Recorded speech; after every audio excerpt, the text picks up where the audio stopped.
Sibilance. Holy shit. I think we're ready. Are we ready? Are you guys ready? Yeah. All right. All right, welcome everybody. Getting close to being the last talk of the day. We started on the beer a little bit early. Can't drink all day unless we started at 9 a.m. So, good luck on this. My name's Homeless. I've been working in InfoSec for about 8 years now. If you want to hear the story of how I got my nickname, I'm more than happy to share it with you after this. It's a pretty good tale.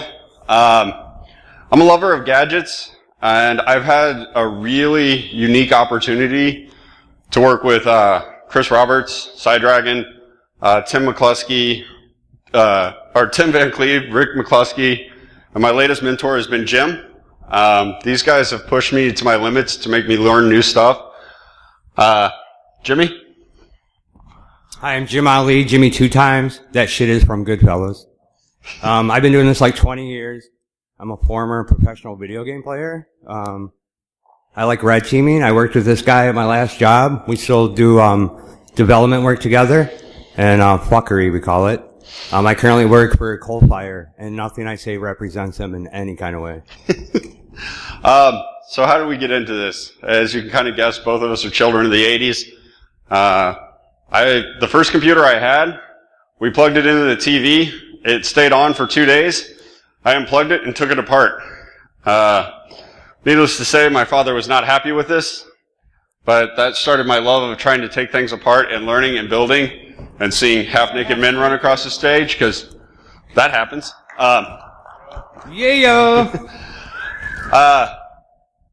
One of the things we're going to talk about today, who here is super good with Bluetooth? Outstanding. How many talks have we all seen where like the guys that are super good at Bluetooth start showing us those cool rainbow graphs and they mean fuck all to you? Some of the work that we've been doing is actually trying to make Bluetooth something that we can all understand. That's not distracting at all. It's not even distracting, this is. Oh yeah. That's not worn properly either there, Missy. Oh shit. Good God. Alright, that's how you always want to start a talk off. I can't unsee that now. That just totally fucked up the whole flow of this thing. I'm done. Good night. Actually, you can. If you missed Robert's talk, he actually starting to kind of teach you how to do that shit. So you might be able to unsee that soon. We'd really like to thank you guys for coming to this talk. It does mean a lot to us, and we've had a lot of fun. We're going to go through a whole bunch of stuff. I know one of the questions at the end is, where can we download this all? I recently just started my own company. I am still getting servers up and running and whatnot. Hopefully within the next month or two, everything will be up and we will have repositories for you to download. And you'll see kind of what we're talking about. Next. So things we're going to go over today. I've been working on a custom distro for the Raspberry Pi Zero as a leave-behind device for pen testing. It comes in over port 9050 and 9051. Who knows what those ports are? What happens on... No, you don't get to raise your hand, red man. Who knows what happens on... What? Holy shit. Oh, yeah. Exactly, brother. Yes. That guy. Nobody blocks those. They are our 2 favorite ports, so we can do a lot of damage to a company, and there's never firewall rules set for it or anything, because why do we download Tor at work? So we can bypass everything. Next, we're going to talk about Blooming Onion. I actually love the graphic that Jimmy has come up with for that. Getting started with Blooming Onion. And who out here has heard of a weed injector? It is the greatest tool that you can buy, and please do not take anything that I say as bashing on other companies. I have to be baller on a budget. I have a very small, like I said, company. I don't have tons of money. The weed injector is the rubber ducky on crack for $5. Yeah. Yeah, this little guy right here. It's a wireless rubber ducky.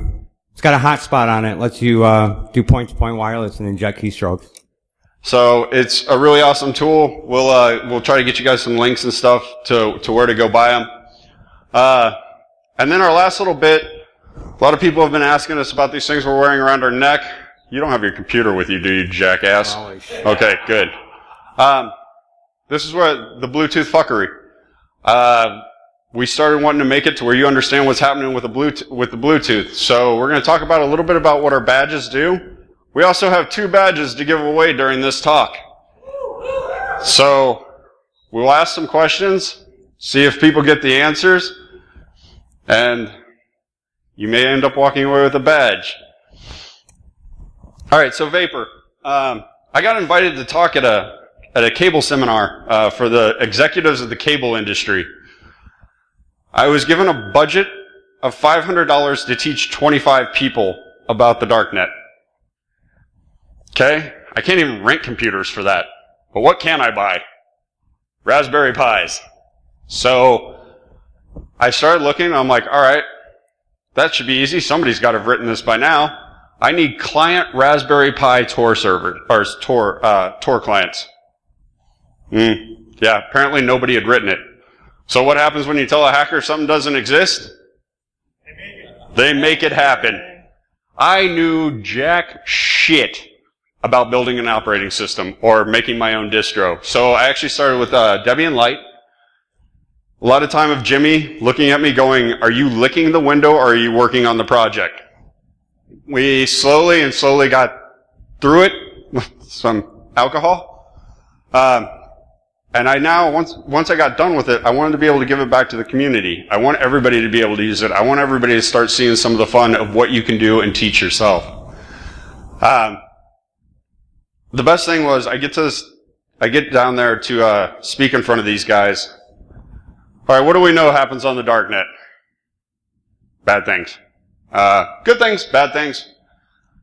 I'm going to focus on the bad thing here right now. We had a list of things that I had to read off and ask these people to please not type in right off the bat when they got on tour.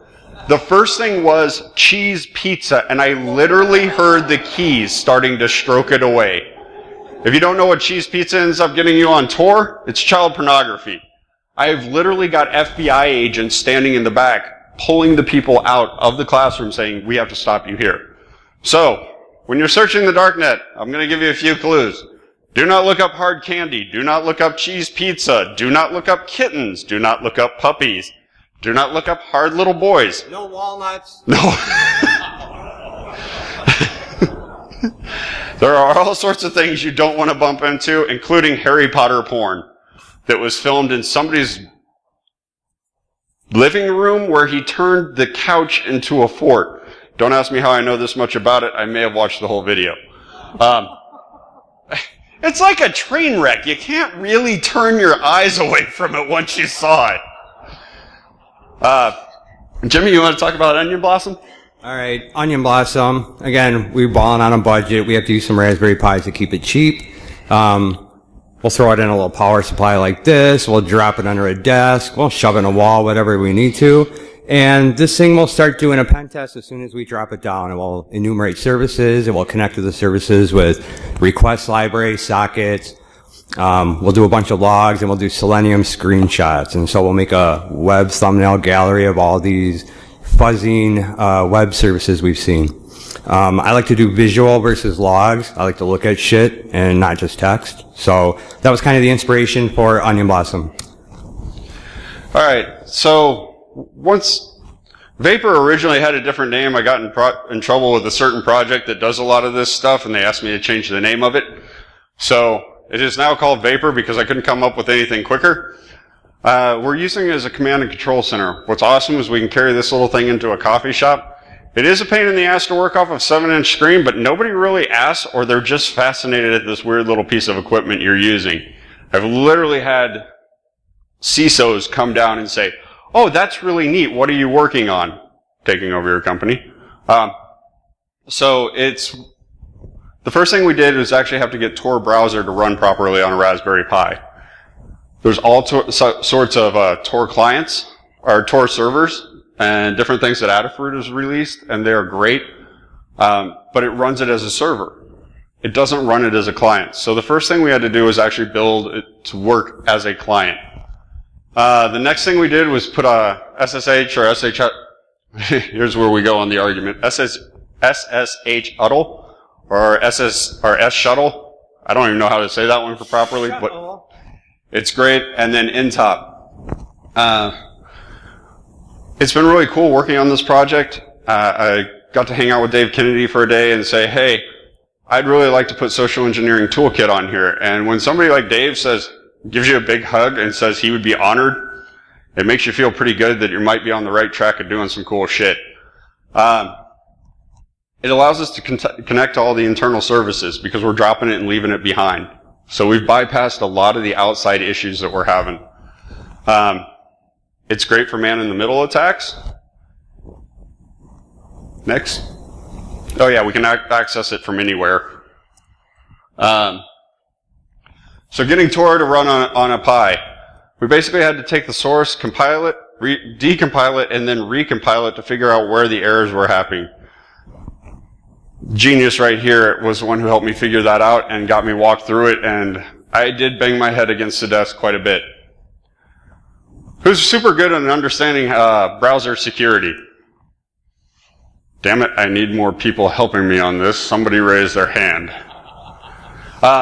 So Tor does not have a Tor browser for it. So what we've done is try to harden Mozilla the best that we can.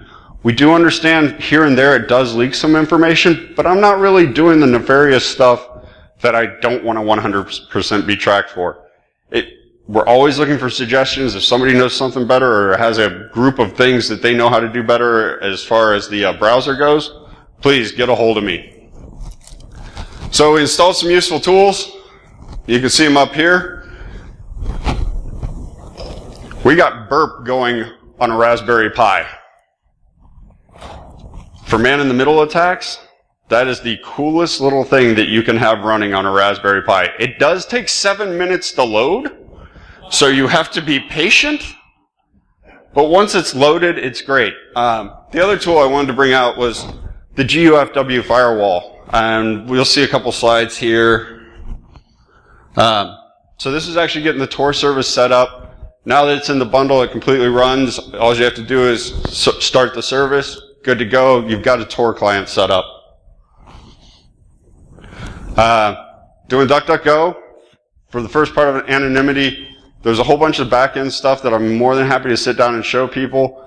Of course, we got our favorite extensions. uBlock Origin, Privacy Badger, and scripts. Definitely helps us a lot. It did a lot for hardening a lot of the back end. There's a lot of settings that, again, I'll sit down and show you what I figured out to harden. Next. And this is the GUFW firewall. This thing is great because once we drop it off, we don't necessarily want the network finding us the rest of the time. So we just throw a firewall up. It stays hidden on their network and it gets completely passed over. So it's been one of the coolest tools. If you don't have this on your Kali box, you're missing out. This thing is so easy. Even I can do it, and I am kind of a networking hot mess. It's a great tool. I've fallen in love with it. So, here was actually getting burp to run on a Raspberry Pi. What we've been using that for is man-in-the-middle attacks. We can basically sit there and sniff all the traffic.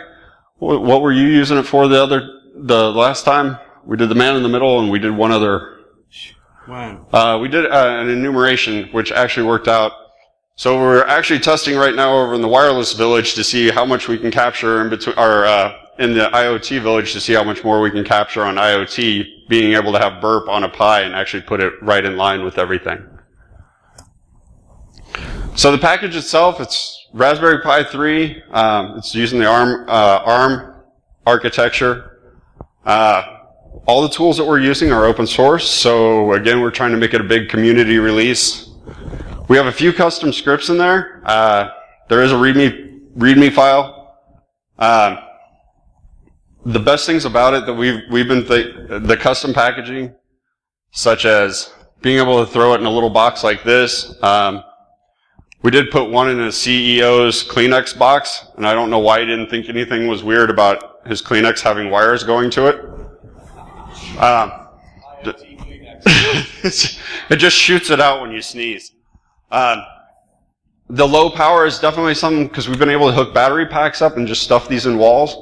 The best place that we found behind them is, to put them is big Xerox printers where there's the 4 ports that nobody ever blocks those ports. With the pineapple juice battery velcroed to it, it ran for 48 hours and like 17 minutes that we were able to go back and forth in without anybody ever finding it.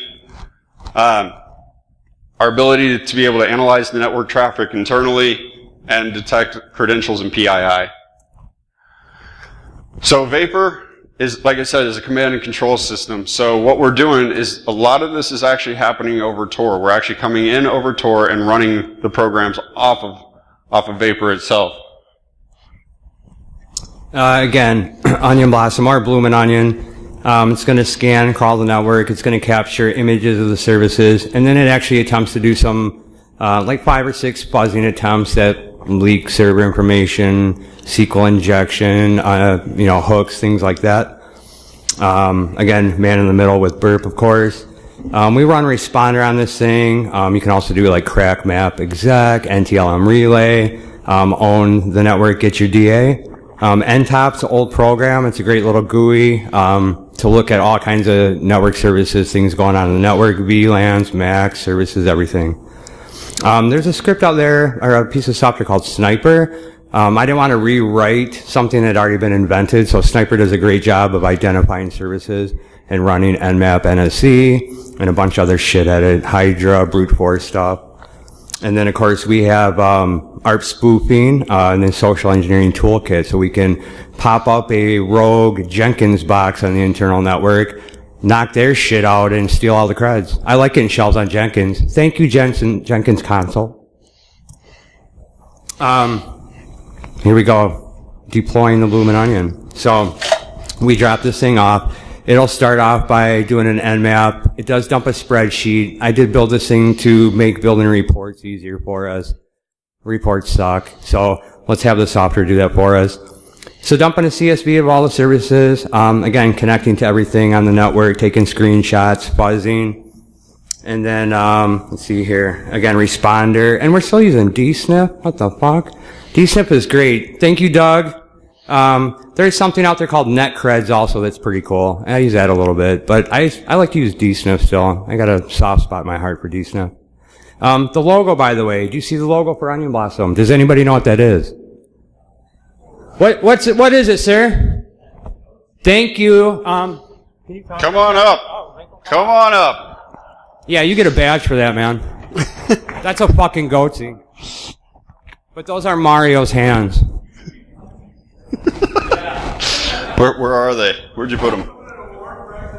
Ah. Absolutely, man. All right. Mr. Sandman. Oh yeah. Oh yeah. Wait, not. All right. Don't make it weird. No eye contact. No eye contact. Don't try to kiss me while I do this, you fucking weirdo. Uh-oh. You just told somebody the name of the... Yeah, fuck. Alrighty. Congratulations. We're not going to tell you what it does. Alright, so we talked about this thing doing like a VPN over Tor for us, and the magic that makes that happen is SOCAT through SSH, and doing S-shuttle, and doing a reverse shell. You don't need to do, you don't need to have root to do this, so you can be a non-privileged user and still run a full VPN over Tor into somebody's RFC 1918 network. So, some of the menu items we have, it's kind of like a little web portal we threw together. It's pretty nominal. But we have Auto Blossom, and again, that's the thumbnails that we make of all the screenshots. NTOP, as we mentioned, for sniffing, monitoring, collecting info.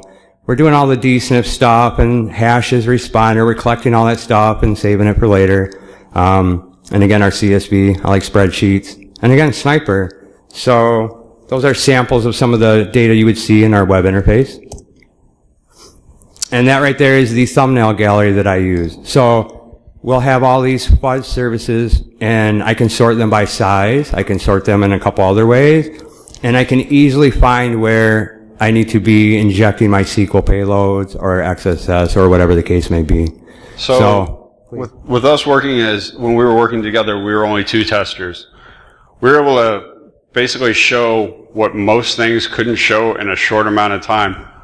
The last pen test we did together, we ended up with almost 7,000 screenshots. Do you know what that's like handing to the people on the other end? No, but it was a quick way that we could get a lot of information done instead of having to manually go in and every single time click, click, click. The way he set up the fuzzing and the thumbnail gallery, it saved us so much time, and we could then sort it also to show, hey, you have 12 servers doing exactly this. Are you going to bother to patch it, or are you trusting BlinkyBox 2018 to do this shit for you? It made it really easy for us, especially when we went in to talk to the clients, to say, all right, this doesn't lie. I don't know how many of you guys have done pen tests where like, well, not all of them can be that bad. Well, you don't necessarily have time to actually show them that every one of them is this bad. This was amazing because we walked in and went, no, keep scrolling, keep scrolling, keep scrolling. And it actually got the point across for once. Yeah, the visualization stuff, again, that works wonders for humans. Yeah, we like to look at things, not just text. That's for computers. ARP spoofing, that's still working. Yeah, we still can ARP spoof the shit out of people. And so we will if we have to. He's more of an asshole about it than I am, but. So again, this is just kind of a recap here of the services we've already talked about. And then showing some of the screenshots of the things that we would spoof on an internal network. There's Jenkins again. We got a Cisco log in there. Some OWA, things of that nature. So it's pretty nominal to grab these creds. It really is. Same thing with using Responder. I mean, Responder is awesome. Thank you for Responder. Yeah, we got past the hash there, and of course we can crack all the hashes we want to. And again, I'm starting to use NTLM relay and crack map exec for some of this as well, because it just automates password spraying on an internal network and showing you actually who has admin privileges on unique systems across the network. That is extremely handy to find out who has admin. That clearly gets you to DA quicker. Here's some screenshots of NTOP. So again, you have some MRTG style graphs on the left there, and then you have NTOP's portal on the right, where we're looking at hosts, IPs, MAC addresses, and all kinds of stats about every service that network is running. We have it running as a hidden service on these, so you can access them over Tor again. All the services that we make accessible, we do set up as hidden services. You can SSH. Again, with the full VPN, that gets us over SSH, but we'll hit 3,000 as a hidden service and a couple other services we have running. And then again, Sniper. I love Sniper. So you fire up Sniper, and it runs through several programs that I normally run on my own. But again, it's going to do like a Nikto web scan. It's going to Nmap NSE. It's going to do Hydra, like a bunch of really cool shit. So look into Sniper if you haven't looked into that yet. All right. So this was the lead injector. Again, balling on a budget. We went through and decided to take apart some of our old computers because some of the old motherboards had some really nice little connections. So we created our own ability to be able to plug these inside of internal desktops. Rubber ducky persistence. Yes. Fuck yes. So we will hide this inside the goddamn computer so nobody sees it ever. And we will connect to that with our Onion Blossom with the Wi-Fi. We can actually do keystroke injections over Tor. So we haven't found anything that catches this yet. I don't care how good your... Who opens up their damn case ever? All right. One guy. Once every 3 years, I like our odds. Once every 3 years to blow the dust bunnies out. So this has been actually a lot of fun, is to actually be able to go in and connect. The stupid little antennas on these things, we're getting about 100 yards distance away from them with no problem. We found out that the cases, sometimes you don't want to put them in there because apparently that little antenna generates some heat. And they tend to melt. And do not put it directly in your pocket after directly removing it from a computer, because it sits next to other things that do not appreciate that heat. So one of the tricks with doing keystroke injection over Tor is, how do you know if somebody's at the fucking computer or not? So we turn on the Bluetooth on the Raspberry Pi, and we start looking at, hey look, there's people by the fucking computer. So you either want to have somebody near the computer or not. It depends on your scenario. Also for red teaming, do we want to break into this building right now? Absolutely not. There's 4 motherfuckers in there. Let's wait till they leave. In fact, if you enumerate over a week, you can actually see the patterns of humans coming in and out, and you actually know exactly when to strike. Basically a really lazy OSINT, so that way I can sit around in my underwear and do this from home and watch you come and go. This one, you can actually see this person got up, walked away from their desk for a little while for us, came back. This guy couldn't sit still, which was kind of a pain. This was right around lunch, wasn't it, that we captured this one? Yeah. So you see people come in. This guy apparently only works during lunch. This one came in and took about a 2.5-hour lunch. That might have been me. And then it kind of goes on down from there. So it was a really interesting way that we started tracking the data, and that's where Jimmy was like, all right, Bluetooth data is really important. Everybody look down at their phones right now. How many of you have Bluetooth enabled right now? Oh, you're like, I came to GrrCON, I turned the phone off. It's not even in airplane mode, that thing is off. Well, that's good, I guess, yeah? So, I didn't understand what was happening with all the packets, and this is where Jimmy started showing me, all right, this is how those cool little rainbow graphs and everything actually start to become important. This makes sense to me. It's not all... so it was a really cool application to be able to do with this. It's a darknet to me. Anything that is going on around us that we can't always perceive, to me, is a darknet. And so when I started doing this, I've done a bunch of OSINT shit and find needles in haystacks with domains and things. So domains are people, my friend. Bluetooth signals are also people. So you can just absolutely track, anything, a Fitbit, a car stereo, a medical device. When your neighbor's lover's coming over? Yeah, that's a true story. We have detected that doing this kind of stuff. And so this is basically taking a abstract thing like a Bluetooth signal and creating actionable intelligence from it. This is stuff that we can, actually do something with. Now I can't unsee it. Yeah, it's cartoony, and that's actually just a blooming onion appetizer. I'm not sure which restaurant I got that from, but that's just onion rings. It's all good.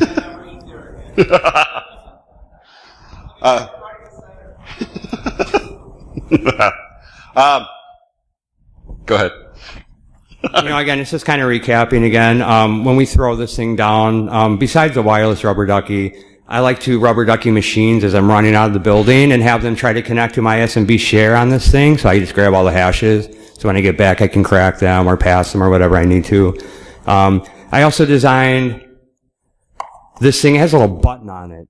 So if you shove a USB drive in here and hit that, it's automatically mounted as a hidden service. So if you find a USB drive and you want to share it with somebody, it's on the darknet. Also, if you wanted to host a darknet web page, you could throw your website on this thing, hit a button, now you deployed a darknet website.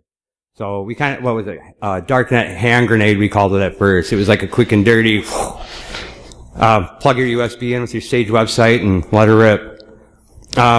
Clearly you can use these things for honeypots. I love honeypotting. I like to think I am a honeypot. Rogue hotspotting and all that shit, that's a no-brainer with the Raspberry Pi here as well. And then next level will be RTL SDR support for this thing. Let's do some more internal radio play. And then we are going to release all this again. Homeless alluded to, we will put this online. We will get a GitHub going for this stuff. We do want to share this, and we also want to collaborate with others on this. We want others' input to make this thing be more epic, yeah? So if you would like to contact us, after this to help out, please do. So my cat, yeah, you can't hardly read it. It didn't come out as clear. So, Bluetooth fuckery part 2, punch out. So, we sat down, at DEF CON. Who's done the Darknet challenge at DEF CON? The DC Darknet challenge. Alright, if you guys go out to DEF CON, I highly suggest you look up DC Darknet about a month before DEF CON starts. Get involved. It's about a month worth of capture the flag.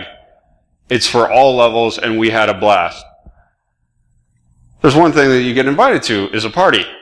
Well, trying to track these guys down to get the chips to get into the party, we weren't having the best luck.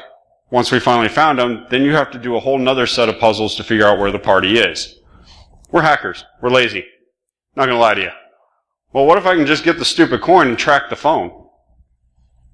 Let's take the middleman out of this. I don't need to keep doing all these puzzles. Let me just track your phone and we'll follow you to the party. Either the people running the Dark Knight Challenge or one of the participants who actually knows where the party is. So that was kind of the premise, is to not do the last leg of the work. I was gooning anyway. I was too busy. But I wanted to track somebody's Bluetooth to find the party because I knew kind of whereabouts it was going to be. Anyway, that was where the idea came from for this. That's seriously Jimmy's uniform from when he was on the U.S. video game team. So we kept playing around with the idea. Again, I wanted to learn more about Bluetooth, so we started coming up with these badges. Now, the people you've seen wearing these badges, right now we're doing a half connection with every Bluetooth device that we find while we've been here. You'll watch every once in a while, you'll see a number scroll past. I think Eddie is right now in the absolute top. He has 2,846 unique Bluetooth IDs from sitting there at the art booth.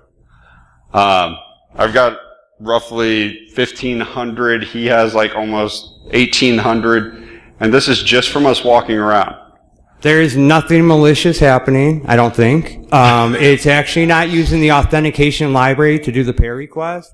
So when it makes the pair request to you, by the time you actually want to pair with this device, we're gone. You're not pairing to anything. And I believe it's kind of a Bluetooth fuzz, where some Bluetooth stacks actually may be paired with something already and possibly have to look away for a second to do this half pairing attempt, and then they get kind of confused. So if you did have a little weirdness on the phone, it's his fault. Like, every once in a while we see a nice little message. I actually left the Bluetooth on my computer hoping the message would pop up during the talk just to throw us completely off. Next. I will say this, if you have seen all your Bluetooth are belong to us, it really doesn't. We're just fucking with you. So, you can't have a game of Punch-Out without stats. So this is actually what we're collecting on the back end. Unfortunately, it's a little small. Sorry about that. It'll give you the, so it'll collect it's giving us right now the top 10 most followed Macs. It is writing every other single thing, but it'll let you know what stayed close to you the longest. Some of the next stuff that we want to do with this is actually add a GPS chip to the board that we make next. That way we start collecting the MAC addresses from a signal. We are the GPS point, and we can start seeing if people are following us. Because nobody turns off their Bluetooth. You got an Apple Watch on. My God, this is the chattiest little bastard you'll ever meet. Between this and Fitbit, they literally fight for airspace. One thing we're finding is that there is a shit ton of PII coming out of these things. Whether you're choosing to do it or your phone or your computer is doing it for you. It's something, so I like to say this, we're not necessarily black hat motherfuckers. We like to raise awareness around this stuff. So just know that when you turn on your Bluetooth, it might be leaking more than just your MAC address, the name of your host, and things like that. So just keep tabs on your Bluetooth. Some of the really funny ones that we've actually seen while we've been here, we got Texas Instruments. I didn't even know they still made shit. Apple, of course, and then what was the other one? LO Electronics. The other thing that Jimmy and I have been doing right now is trying to collect the MAC addresses. The database for MAC addresses for Bluetooth. The OUI lookups, horrible, right? Like, it's crap. We're literally collecting so many on a regular basis. We now know what Tesla uses. We now know what was the other off-ball one. Most of the lights, the Bluetooth lights now. There's so many of them out there, the MAC addresses can't even be kept up quick enough. So we're starting to build our own backend database to hopefully be able to share with everybody as we keep working on this project. We will absolutely share that for sure. But yeah, we definitely have a lot of unique mappings right now. So. All right. We wanted to say thank you guys very much. Did anybody ever have Shrinky Dinks as a kid? Brian, first person to raise his hand. This adorable little bastard. That's me. That's right, 1979, and that mushroom haircut is fucking awesome. My wife got me that for Christmas, and I haven't lived it down. Lovely Jimmy in the full USA video game outfit. Thanks, dude. Thank you guys very much. Thank you very much for the opportunity, and Holness again. Come here, man. Thank you. Another great brother. Thank you. One thing we would like to say right at the very end here is a lot of us work for different companies. And we've been really lucky with the company he mentioned earlier, the company I'm starting now. We're trying to get companies to be aware to allow other research to collaborate together. I work with the Red Jackass on a regular basis. I work with Chester. I work with Eddie. I've learned more from being able to collaborate outside of my organization than I would have ever been able to learn inside of my organization. And if you take one thing back home from GrrCON today, look at your C levels, look at that NDA that you work with, and tell them to fucking pound sand because you need to talk to other people or we're not going to get this shit any better. Right on, brother. Take care, guys. Thank you, brother.